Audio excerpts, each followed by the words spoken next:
The Texas law banning abortion providers and their affiliates from getting taxpayer money passed in 2005, but it wasn't enforced until this year when the state attorney general's office ruled it would not conflict with federal law, but the federal government disagrees. Women's health is not a political game. Julisa McCoy is a 23-year-old student at the University of Texas Pan American. She's one of 130,000 women enrolled through Medicaid in the state's women's health program. My parents don't have health insurance, so I can't seek these resources through their health insurance program. They don't have one. The program covers medical services like pap smears, cancer screenings, and birth control. Nearly 9,000 women from the Valley are enrolled, but now the services they depend on may be cut. Because our law that prevents taxpayer money from going to abortion affiliates is in there, does not fit with President Obama's pro-abortion agenda, and that is why they're seeking to cut the program. Catherine Frazier is a spokesperson for Governor Rick Perry.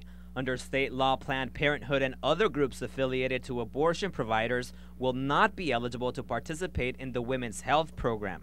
The Obama administration announced last week it's cutting funding because the state is restricting women's access to health care in violation of Medicaid rules. President Obama does not want to see Planned Parenthood cut out of this funding when Planned Parenthood represents less than 2% of the providers in the program. She says even though the federal government will no longer provide funding, the program is important to Governor Perry. He announced the state will continue the program even if it means adding to the deficit. It sounds like the governor forgets what he's done. In the past, he's cut out women's health program. Patricio Gonzalez is the executive director of Planned Parenthood in Hidalgo County. He says last year the legislature voted to cut nearly 2/3 of the funding for women's health programs.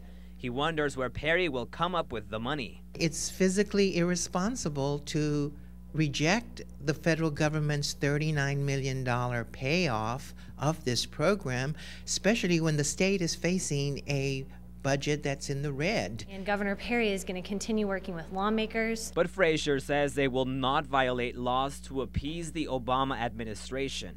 With Planned Parenthood's participation on the line, Julisa wonders about her future and the future of thousands of other women who rely on them for this vital service. The program is fully funded until March 31st. At that point, the state hopes to find funding to step in, and any participants using Planned Parenthood will have to find another provider. In our Hidalgo County newsroom, Rafael Carranza, Action 4 News.